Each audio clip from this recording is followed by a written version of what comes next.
Hello and welcome to PACIS TV. The show is, as usual, my home show, and the host is RW'IGITANGAZAMAKURU. I hope wherever you are doing well and you are blessed, because this is what God wants to you. He loves you so much and He wants you to be blessed and to have the blessing in whatever you are doing. Today we are going to have a conversation about church and culture, or culture and church. What should come first? This is what we are going to be talking about, so stay tuned, don't go far. I'm with Professor John Paul Nijena today. He has much to talk about the today's topic. So I can remind you that Professor John Paul Nijena was nominated by His Holiness Pope in 2022 as the advisor in education and culture. So Professor Nijena Jean Paul, yes, as I said, was nominated last year. It was in May 7th. Professor John Paul Nijena is a lecturer at the University of Rwanda and the Catholic University of Louvain, and also at the Lumen Vitae University in Belgium. John is actually part of the group of 19 people chosen by Pope Francis, as I said earlier, to enable the Catholic Church to carry out its mission of education from Catholic kindergarten to university. So, Professor, welcome to PACIS TV. Thank you very much. Yeah, this is the second time I host you. Yeah. But the other time was actually in Kinyarwanda, but today we are going to have a conversation in English. Yeah. But I feel that you are able to communicate in English. I really like your English and even French. Yeah. Do you also speak some other languages, European languages? Oh no, African languages like Kiswahili. Yeah. And I know Latin, but I cannot speak Latin. Thank you so much for having responded positively to our invitation. It was on short notice, but thank you so much for, you are welcome. For being with us today. Yeah, church and culture in Africa. I'm not going far from Africa. We are talking about Africa and Rwanda. Actually, as of 2020, Christianity was by far the largest religion in Africa, with an estimated of 658 million adherents. Nearly half of, that is 50% of Africa's population. Can you imagine? Africa and the culture. So before we get to the core part of our conversation, let me ask, actually, Professor John Paul has published an article, Global Christianity in the Context of Africa. Professor, why did you take time and why did you decide to write and publish this article? What prompted you? It was not the first article I published in this field, but it was an invitation from my colleagues, German colleagues, and they wanted to reflect, to make a reflection about Christianity today in different contexts, and I was invited to prepare this article concerning Africa. Yeah, and I think Africa, as you know, is maybe the youngest continent in this Christianity. European continent is Christian, and America and so on. Africa as continent has been evangelized lastly, if I can say that. And the context of evangelization here in Africa has been very special, as you know. And nowadays, theologians, African theologians, are still reflecting on this issue of culture, the place of culture, African culture, in the church, even in the Christianity. Yeah. Wonderful. Now let's look at the culture and church. What is the relation? Yeah, the relation between culture and the church. I think we have to talk about, first of all, Christianity and culture before church, before talking about church. Because in the beginning of Christianity, Christianity as the religion rooted in Jesus Christ's gospel has been rooted also in the culture. We cannot forget that Jesus Christ comes from a culture, the culture of his people.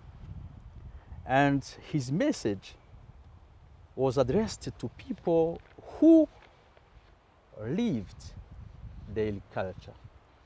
In that case, we can say in general that gospel and culture, there is a link, essential link between culture and Christianity.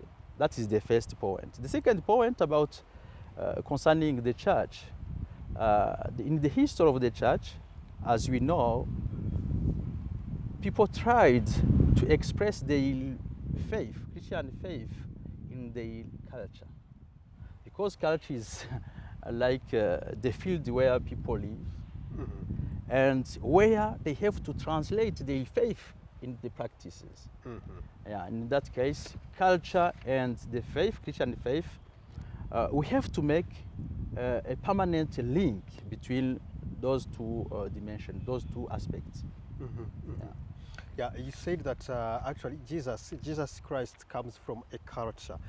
And again, earlier you said that actually African continent was the last continent to be evangelized. This sounds as if Africans before the evangelization period were not Christians, didn't have a God. But there is a book I read called, it is entitled The African Holocaust. It is about the Ugandan matters. Yeah. They said that actually before, even it was in 15th century, they knew God. They had a God. Yeah. They had, actually it is even one God that they worshipped in different titles. They had the God called Creator. They had the god, the Katonda, that was Katonda, and the Mukama, the Master, and the Seguru was the Lord of Heaven. So how can you say that actually Africa was the last continent to be your question is very interesting. Your question is very interesting because you introduced another concept, God. Yeah, in my previous answer, I didn't talk about God. Because that's actually, why it is very, very interesting. Yeah, because for those who are watching now, maybe they know to be a Christian is to pray, to have a God to worship. Yeah. That is a point, and I think we have to make clear our reflection and our conversation. When we talk about Christianity, we talk about Jesus, we talk about the church, and so on. But Christianity is a religion among many religions. And in this case, we have to be clear and to say that African people knew in their traditional religions this concept of God existed. Yeah, God is not an European. It is not an European concept. No, God, African people, God is present in African cultures. Yeah, but there is a difference between Christianity and African religions, and we have to know that Christianity, where it is, has to deal with the culture of people. Thank you very much. This is very, very important to know. Actually, you know, Africa is home to 1,000 ethnic groups, and each ethnic group has its own unique spiritual beliefs and practices. Let's look at African religions and spirituality before the advent of Christianity. Yeah. Yeah, in Africa, we had many religions. But even if here in Rwanda as a people had one traditional religion, which disappeared with Christianity, with this European culture in this context of colonization. But when you travel, when you go outside in other African countries, and people, you will see that they have their culture, their religions. But according to African theologians, anthropologists, and so on, all African religions have some common points. The first common point is the religion in Africa belongs to the people. They don't need to evangelize other people, if I can express myself like that, because the African religions are what we call ethnical religion. Ethnical religions. This means that we don't need to bring our religion to other people. Yeah, because they have their religions. They have their religion because African religions are rooted in the faith of what we call in Kinyarwanda, for instance, Abazimu, our ancestors. Yeah. Now you cannot convert someone else to believe to join your ancestors because he or she has her or his own ancestors. Yeah. Okay, very important. So yeah, briefly speaking, so that is part of the African culture. Yeah. Let's look at the role that these regions could play in the relations of Africans that time. African religions, in some areas, in some countries, they are still alive. But here in Rwanda, for instance, as you know, to belong to the traditional religion is like something which can, you cannot tell to people, I am from the traditional religion. No, here in Africa, in Rwanda, for instance. But in other countries, some traditional religions are still operational. Full operational. Yeah. Maybe I think this is something that Chinua Achebe and his colleagues talked about. Actually, they said that this Western culture, the Western religion, has only contributed to demonize the African culture, including the African religions. Maybe those in Rwanda, they are not proud of their traditional religions, but we will come back to that shortly. Before we get there, did really Africans need this Christianity? Considering the role that their religions played in their that is the question. Because we have to know that, first of all, many people didn't choose Christianity as a religion. Because in that period, the concept of freedom, of liberty, religious liberty, freedom, was not the concept which was used. And I think that it is a challenge that we have to analyze and know what we can do today with this sort of conversion, because people became Christians. Sometimes without knowing why or so on, because they followed the conversion of the king, the conversion of the chief, the conversion of the father of the family, and so on. Now, today I think in African church we must reflect and try to do what I call the purification of our Christianity memory. Yeah, and this exercise, theological exercise, churches exercise, could help people to go deeper in our faith, in our Christianity. Yeah, and to choose to know, why am I Christian? Why am I Christian? Not Muslim, not Buddhists or yeah, of other religions. That is a challenge that we have to face for me.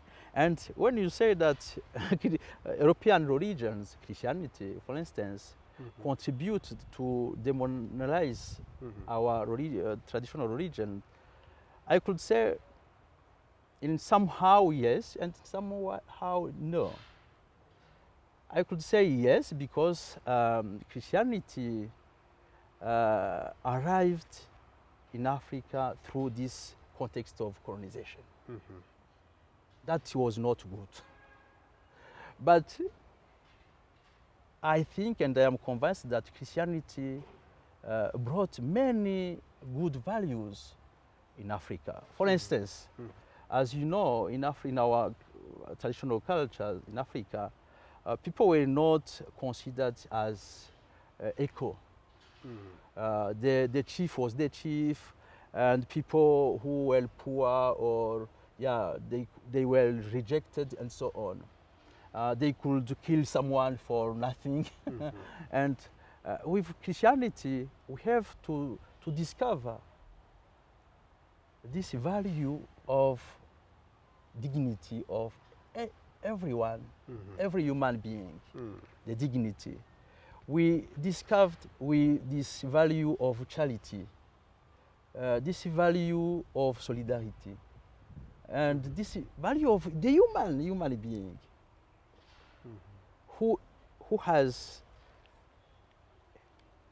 the value, who have to be respected because he or her has been created in the image of God. Yeah, I remind you that our today's conversation is about church and culture. Could culture affect Christianity or vice versa? This is what you are talking about right now. And I'm with John Paul, Professor John Paul. And I can remind you that he's the advisor in the matters of education and culture in the world, not in Rwanda or Africa, but in the entire world. Let's look at the historical evolution of Christianity in Africa. Yeah, it is very known, but we could say that Christianity, the presence of Christianity in Africa can be specified in three periods. The first period is the period of St. Augustine and the north of Africa. But after some years, this Christianity has disappeared. And now we know that in the north of Africa, the religion which is there is Islam. Not Christianity. It's not Christianity. That was the first period. The second period is the period of the first sort of colonization, but not colonization, it was a sort of trade from Portuguese and some coast of Africa, western. And in that case, we have to mention that in Congo, for instance, they had the first African bishop. The son of the son king. of the king. And this period finished with the fifth secular. But the third period is the period connected to the colonization, and that's why this period, the third one, has been very strong. But we have to reflect about the consequences. Which kind of lessons we can take through this history? It means that Christianity is a religion which can disappear. We have to know that. In that case, when you are aware that Christianity as religion can disappear, now as the church, you have to renew your way to evangelize people. Yeah, you cannot continue to repeat the same thing around around the world. No, we have to make a sort of adaptation. Yeah, in our method of evangelization. Yeah, like you said, the Prince Henrik Mvemba, the son of Afonso, the King of Congo. Even the people before, the citizens before their time, the era, like you said, at St. Augustine era, Christians were there. But after the international conference in Berlin, Protestants and Catholic Church decided to come to go to evangelize outside Europe. But though they said that it was the time to evangelize out of Europe, Africa was the target. Yet we had Christians. Why do you think they decided to come to Africa? Having that flag of evangelizing, bringing the Christianity, yet we had Christians. I think the first thing I have to say is the church has a mission to evangelize people. Yeah, when you know a good news, you have to mention that the gospel is a good news. If something is good for you, it is your mission to try to share your good news to other people. I think that is the first point. But the second point, which is not very good, is this idea of changing people from their culture, from their religion to our religion, to Christianity. Yeah, I could say that was a sort of a mistake in the process of evangelization. Yeah, because we cannot force people to become to rejoin our religion. We cannot do that. That is the point which has been treated by, for instance, the Vatican II Council, which tried to say that we cannot force people to rejoin our religions, but we have to testimony that our religion, our faith, can be desirable, But in the context of Africa, another question is, we have to be reasonable. If you are not reasonable, if they say, okay, you are poor people, you have some economic problem, now, if you come in our religion, if you rejoin our religion, you will find your solution to your problems. In that case, I think the conversion is not reasonable, because you are like, you make something which is like prostitution. You are not convinced, but because you are looking for something for solution to your problems, now you can change. That is the problem here in Africa, even here in Rwanda. We see many people who are changing from religion to another religion, and without knowing why are they changing. Thank you. Actually, like you said, evangelization and colonialism actually were realized in the same period and by the same countries. So, and I think maybe that's why some Africans, some writers like Chinua Achebe, Nguyi wa Thiong'o, Wole Soyinka, and Mongo Betty, their reputation, how they conceive their perception about Christianity. They said Christianity has divided Africans and diminished their being in the world. This is how they perceive the Christianity. Do you agree with them? In somehow I could agree with them, and in some, no, I think it's a complex issue. Christianity, it is a religion which came from European people. That is a truth. But now, Christianity, in the beginning, it is not a European religion. It is not a European religion. That's why we have, as African people, we have to receive Christianity and to make, to transform Christianity in our reality. Christianity has to become an African religion, African reality. This means that we have to develop African theology, African liturgy, African understanding of Christianity. In that case, we have to build the, I could say, the bridge between Christianity and African culture. Yeah. Unfortunately, we are still depending on European theology, European churches, even financially, even, yeah.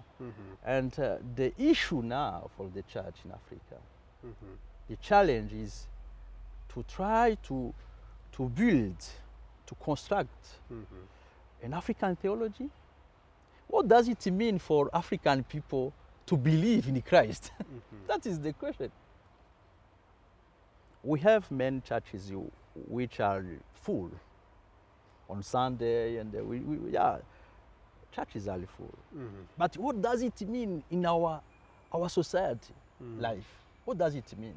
Here in Rwanda, we have an example which is very sad.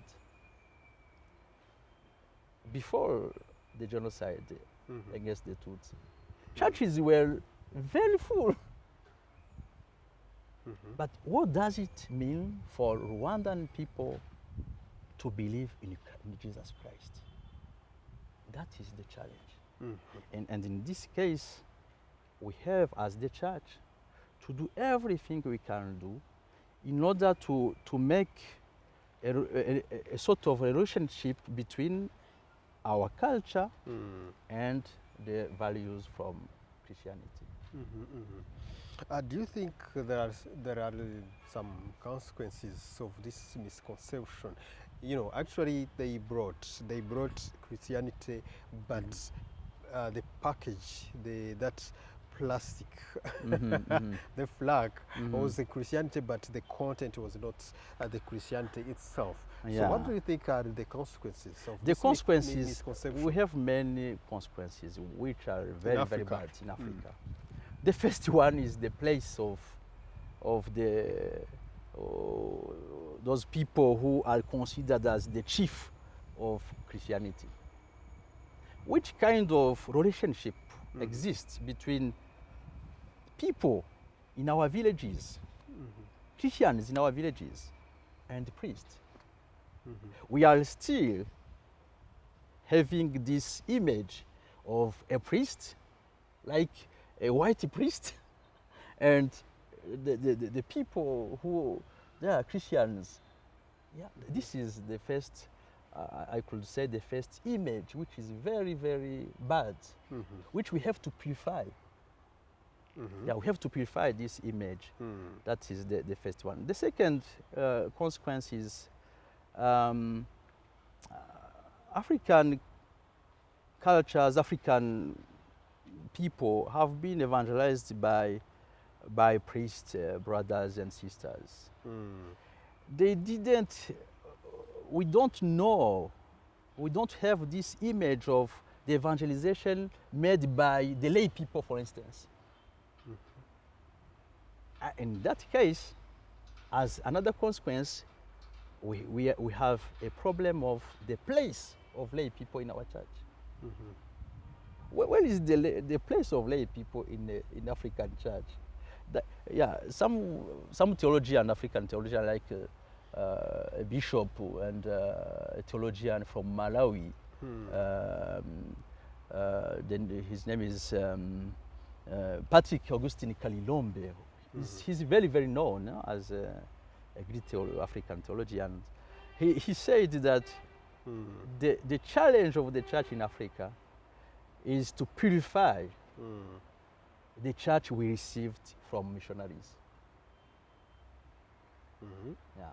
And in this context, the first point we have to correct is to think about the church in the point of view of lay people. The church is not the church of priests. The church is the church of the lay people. Yeah, that was his great point of view, which and I agree with him. Yeah. Oh wow, this is very important. You say I like where you said that we need to purify, but as a journalist, I can say rather we want to Africanize, to bring back that hope that we lost. So how are we going about it to Africanize that our culture? Because I think Christianity itself doesn't have anything but against the culture. I think in Africa, for instance, here in Rwanda, you cannot talk about this link between culture and the church without mentioning someone like Bishop Bigirumwami. As you know, he was the first Rwandan bishop, and he tried in his whole life to establish some links between Rwandan culture and the church values and so on. And in that case, I think now the challenge we have is to continue with his heritage, to see how his legacy could be renewed. And we cannot do that if we don't have any faculty of theology. That is the problem, and I think our bishops, for instance, are thinking about that. Maybe in 2 or 3 years we could have a faculty here in Kigali for the theology, where people, priests, sisters, and so on, lay people could learn more about the faith. Yeah. But like in Kenya, we have a theology university. Yeah. So but this is a common challenge for African people, because it is the first step to have a faculty of theology, but it's not enough. You have to work hard. You have to to make many researches and so on. Yeah, this is actually the process. This is the only one thing we should do in order to Africanize, to bring back our culture and to know the reality, to know the Christianity. And to make the link, because we need African culture for a good or a better understanding of the gospel. The gospel. Yeah, the gospel. We need African culture, and we need the gospel to understand well our culture. That's why we have to make a sort of correlation. Like a German theologian Paul Tillich said.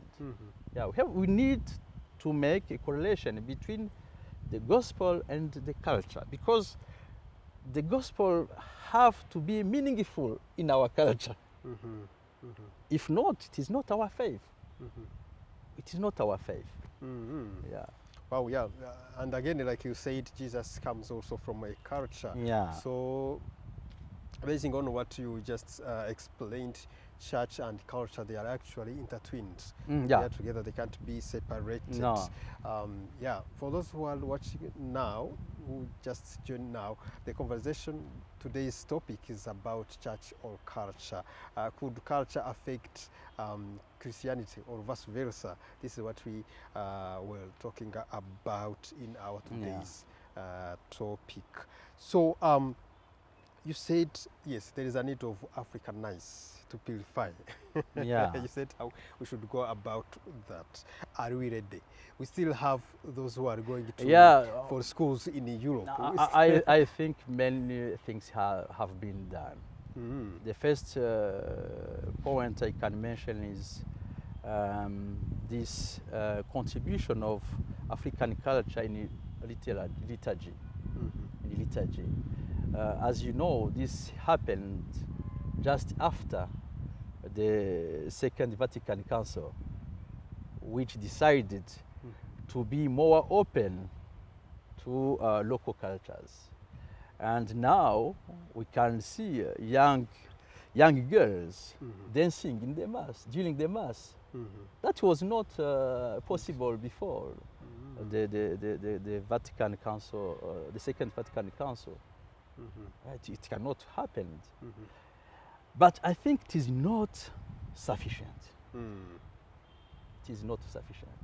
We have to go further and see how today in our culture, and when we talk about culture, I would like to mention two things. The first one, when we talk about culture, we are talking about some traditions, African traditions, and so on. That is very, very important. But nowadays, this kind of African culture is not well known, even by our young people, African people. Here in Kigali, for instance, if you ask to young people, what is the traditional culture here in Rwanda, I am not sure if they could answer to the question with, yeah, immediately and no. Because most of our schools and so on are educating young people not to our African culture, but to European cultures, new civilization. Yeah, that is the challenge. I think today, like the Holiness Pope Francis said when I met him last time, African has to teach to young people what about their culture. What about their culture? In that case, when they are Christians, they could live the Christian values in their culture. But when they don't know African culture, they are going to reproduce what is happening in Europe and in America, and what we are seeing now. Yeah. Professor John Paul Nijana is the advisor. Was nominated by His Holiness last year to be the advisor in education and culture for the whole world, the entire world. In your article, somewhere you said that actually Christian churches in Africa were facing strong challenge, manipulation. Yeah. So, and again, like you said, in the Second Council, Vatican Council, there are many issues that have been solved. But I remember also in the same council, African bishops talked about, actually reported that they were not respected at the same level as their counterparts in Europe. Yeah. So far we don't have the third council, Vatican Council. Do we still have such cases whereby African bishops are not respected, or some African Christian churches are still being manipulated?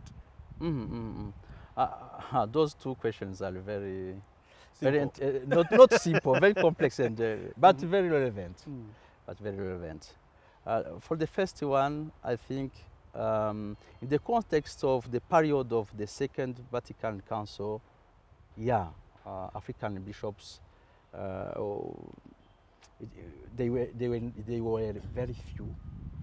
they were not well formed theologically, as you know, and they depended very much on European churches. Yeah, but nowadays, as you know, we have some cardinals in Africa. I think many things changed. Yeah, but they have to be strong. They have to be strong theologically, in daily church also, because if we want to contribute to the entire church, we have to be in our local churches very strong. Yeah, we have to be very strong. In that case, we could send some missionaries to other churches, for instance, in Europe and so on. And those missionaries could bring something which is very relevant. Because in our church, we are very, very strong. But if we are not strong, what can we give to other churches?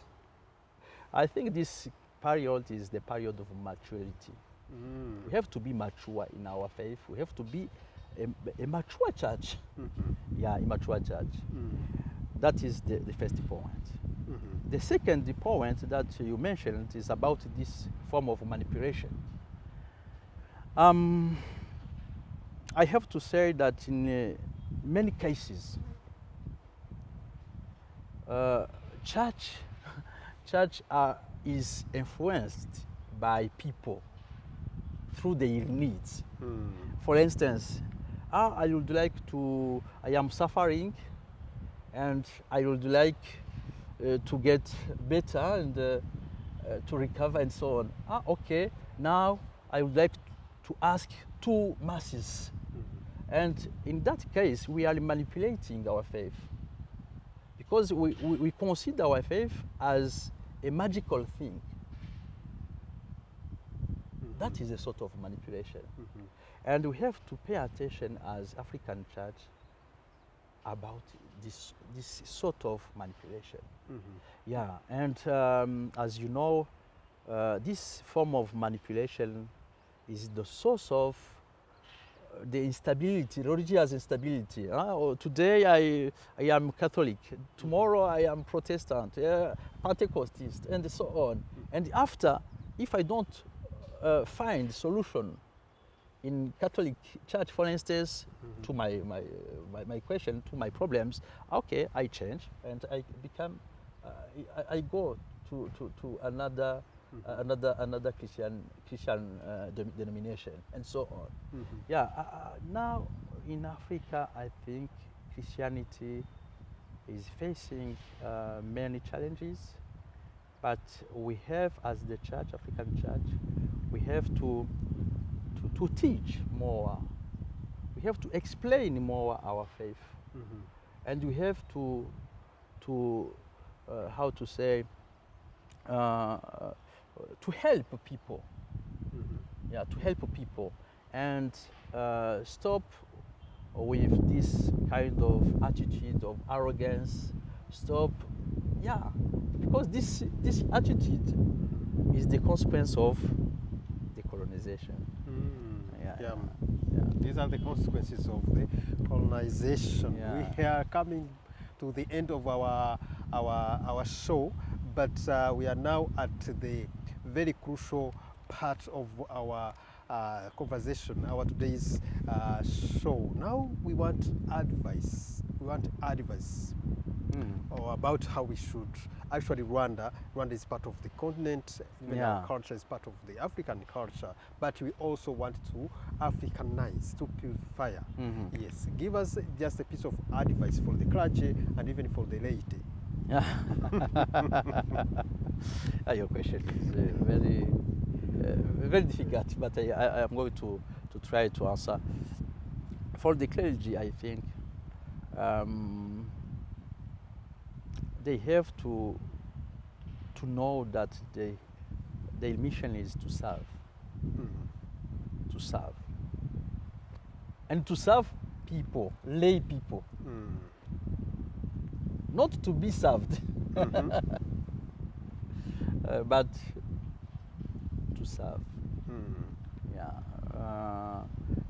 And another point concerning the African clergy is to know that this spiritual dimension is daily job. Spiritual dimension is daily job. In that case, they have to know that it could be better for them to depend to their Christian community, not to be a businessman or so on and so on. No, that is not their job. If we are going to continue with this kind of materialism in the church, I think in 200 years we could lose our faith. Now, for the clergy, they have to be aware that they have some responsibilities in the church, and they have to prepare another church in the future. They have to be aware what we are doing now. Is it benefit for the future of the church or not? That is the question. For the lay people, they have to understand that the church is for them. They are the church. They are the church. As you know, those priests and so on, they are born in the families, in the lay people life. Priests are our boys, our sons. Sisters are our daughters. In that case, we have to live our Christian faith and to show that we are a special community. We are a special community. And as I like to say, in this the based community, what you call in Kinyarwanda umuryango remezo, this is very, very important as the small church. Yeah, as the small church. And I would like to invite African bishops and so